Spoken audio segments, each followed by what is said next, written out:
Bismillahirrahmanirrahim. Assalamualaikum warahmatullahi wabarakatuh. Selamat datang kembali bersama kami di channel Azril Hidayat. Pada kesempatan yang baik ini kami akan sampaikan informasi terbaru dan terkini dari P3K untuk jabatan fungsional guru di tahun 2021.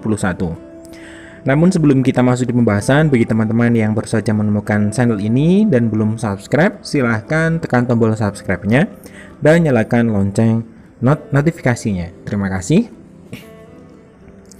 Nah, kita tahu ya teman-teman, jadi di portal guru p3k.kemendikbud.go.id itu di sini sudah ada menu terbaru yang ditunggu-tunggu bagi teman-teman yang nantinya akan mengikuti seleksi atau ujian di tahap yang kedua.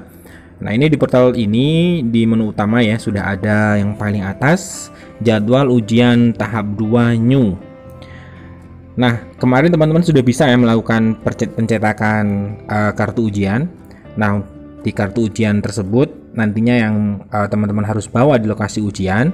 Nah, segera untuk mengecek lokasinya teman-teman juga bisa melakukan pada portal ini ya dengan mengklik jadwal ujian di tahap yang kedua. Nah, setelah kita klik nanti kita akan dibawa ke sebuah halaman ya. Nah, halaman pencarian data untuk mengetahui TUK atau tempat ujian kompetensi ya. Nah, teman-teman silahkan masukkan NIK, kemudian masukkan nomor peserta. Nah, nomor peserta ini adalah nomor peserta yang tercantum di dalam kartu ujian. Kemudian masukkan hasil dari penjumlahan angka, kemudian cari. Nah, setelah dicari nanti teman-teman muncul data teman-teman dan juga nanti ada lokasi ujian di mana ya. Nah, seperti itu. Nah, sebenarnya bukan informasi ini, informasi intinya yang akan saya sampaikan, akan tetapi ada pernyataan dari pejabat Kemendikbudristek ya terkait dengan perkembangan seleksi P3K ini. Nah, kita langsung ke pembahasan. Nah, bagi teman-teman yang sudah lolos ataupun sudah mendapatkan formasi di tahap yang pertama itu masih juga menunggu ya, karena belum adanya kepastian kapan pelaksanaan untuk pemberkasan NIP, pengisian daftar riwayat hidup dan lain sebagainya. Tapi untuk berita gembiranya teman-teman yang akan mengikuti di seleksi tahap yang kedua sudah ada kepastian ya untuk kepastian kapan pelaksanaannya, kemudian sudah bisa cetak kartu dan sudah bisa mengetahui tempat atau titik ujian ya. Nah, saya bacakan ini informasi dari jpn.com dengan judul banyak Pemda belum memproses pemberkasan NIP P3K Guru, 2 pejabat Kemendikbudristek angkat bicara ya. Nah, saya bacakan informasi ini secara lengkap. Jakarta, Forum Honorer Bersertifikasi Sekolah Negeri atau FGH-BSN Nasional menemukan banyak pemerintah daerah atau Pemda yang belum memproses NIP P3K Guru di tahap yang pertama. Sesuai data yang dihimpun oleh FGH-BSN Nasional pada hari pertama per 2 Desember, sudah hampir 100 daerah terdata belum melakukan pemberkasan NIP P3K Guru. Data ini kami peroleh dari pendapatan calon guru P3K, pendataan mungkin ya, kata Ketum FGH-BSN Nasional Rizky Safari Rahmat kepada jpnn.com Jumat tanggal 3 ya bulan Desember. Nah, Rizky sengaja menginisiasi pendataan untuk melihat sejauh mana tanggung jawab pemerintah pusat dan daerah dalam menjalankan amanat UU Guru dan Dosen. Jumlah Pemda yang terdata itu menurutnya akan bertambah lagi karena angkanya masih bergerak. Dari data tersebut, Rizky menilai telah terjadi pembiaran terhadap guru honorer yang nyata-nyata sudah lulus P3K tahap yang pertama.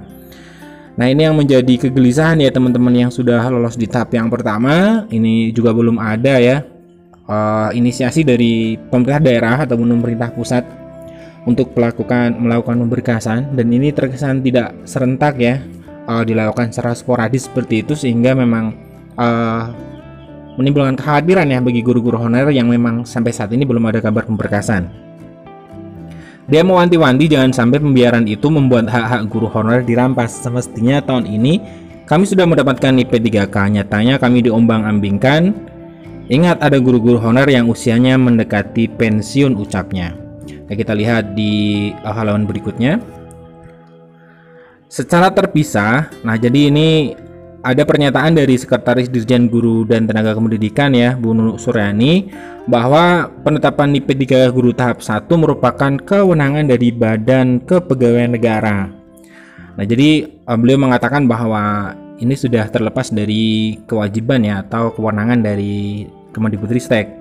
Dia hanya berharap Pemda bisa segera melakukan pemberkasan dan kemudian mengajukan usulan NIP P3K guru ke BKN. Senada itu, Dirjen GTK, jadi Bapak Iwan Syahrir, akan terus mendorong agar Pemda segera melakukan pemberkasan NIP P3K guru tahap 1. Hal itu bertujuan agar para guru honorer yang lulus formasi bisa segera mendapatkan status ASN P3K.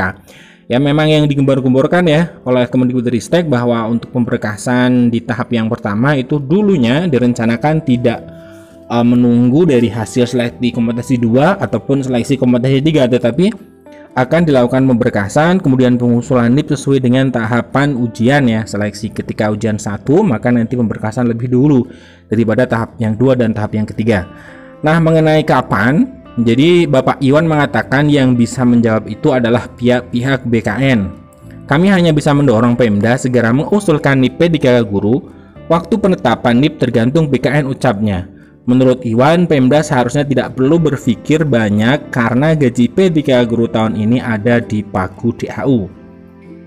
Nah, ini seperti yang saya sampaikan di video sebelumnya ya tentang DAU ini, dengan adanya surat ya dari Kementerian Keuangan.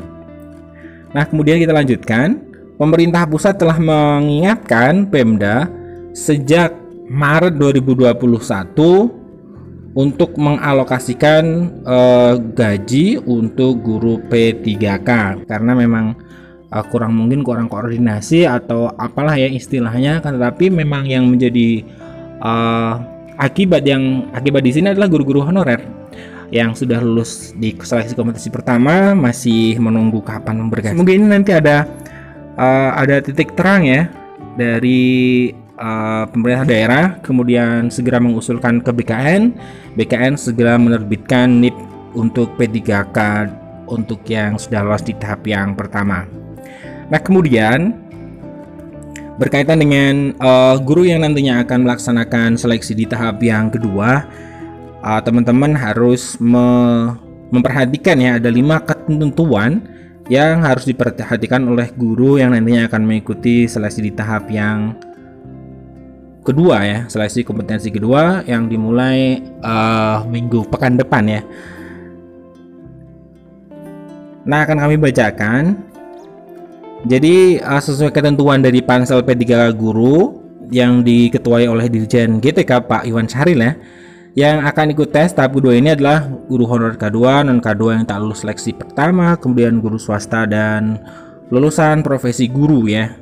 Nah, Ketum Honorer non kategori 2, Raden Stopo, mengungkapkan kelegaan karena sudah bisa mencetak kartu ujian P3K tahap 2 milik istrinya. Nah, terkait dengan kartu ini, jadi teman-teman nanti silahkan perhatikan 5 hal ini. Untuk yang pertama, kartu peserta itu wajib dibawa saat pelaksanaan ujian ya. Jadi kartu yang teman-teman cetak, nah yang bentuknya seperti ini ya, ini nanti silahkan dibawa ketika ujian ya. Kemudian yang kedua, peserta wajib membawa kartu bukti identitas diri asli yang tercantum pada kartu, jadi ya kartu KTP ya. Kemudian peserta wajib mengisi deklarasi sehat. Nah, ini teman-teman bisa lihat di akun SSCASN. Nah, di situ teman-teman isi deklarasi sehat dan cetak H-1 ya. Kemudian yang keempat, peserta wajib menggunakan masker 3 lapis, dan yang kelima wajib mematuhi protokol kesehatan. Nah, ini sesuai dengan bagian bawah ya dari kartu ujian ya. Ini ada kartu peserta ujian, jadi ada 5. Nah, kemudian teman-teman banyak yang menanyakan ya untuk swab antigen seperti apa. Nah, menurut hemat kami ya tetap menggunakan ya. Kita menunggu juga informasi ya lebih lanjut karena untuk di tahap yang pertama kondisinya sama dengan tahap yang kedua. Kondisi tahap kedua ini sama dengan tahap yang pertama, artinya masih juga menggunakan hasil swab negatif ya, swab antigen negatif. Nah, ini 2 informasi dari kami, semoga ini memberikan pencerahan bagi teman-teman sekalian ya. Semoga nanti yang menunggu pemberkasan segera, yang menunggu ujian selanjutnya di kompetensi yang kedua. Tetap semangat, saya doakan semoga teman-teman bisa lolos menjadi ASN P3K di tahun 2021 ini. Sekian, terima kasih. Assalamualaikum warahmatullahi wabarakatuh.